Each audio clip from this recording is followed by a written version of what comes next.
વેરાવળ નજીક fishing boat પલટી ગઈ હતી, જેમાં એક વ્યક્તિનું મોત નીપજ્યું છે।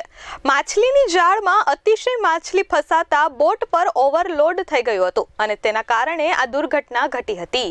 વેરાવળ બંદર નજીક અરબી સમુદ્રમાં એક ગંભીર દરિયાઈ દુર્ઘટના સર્જાઈ છે।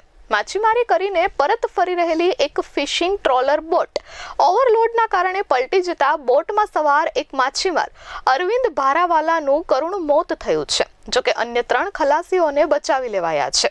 મૃતદેહ માછલીઓના ઢગલા નીચે દટાયેલો જોવા મળ્યો હતો।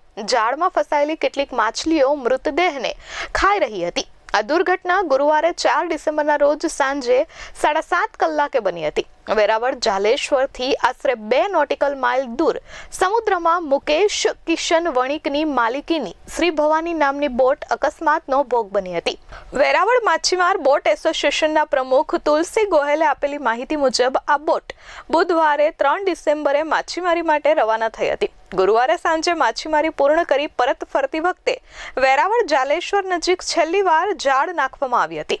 આ જાળમાં અતિશય પ્રમાણમાં માછલી ફસાતા બોટ પર ભારે ઓવરલોડ આવ્યો હતો।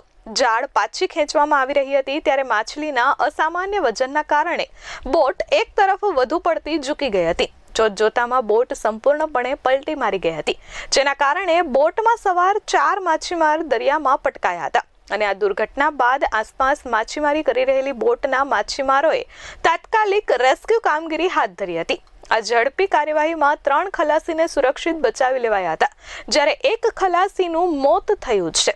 મૃતકના પરિવાર અને માછીમાર સમુદાયમાં શોકનો માહોલ છવાઈ ગયો છે।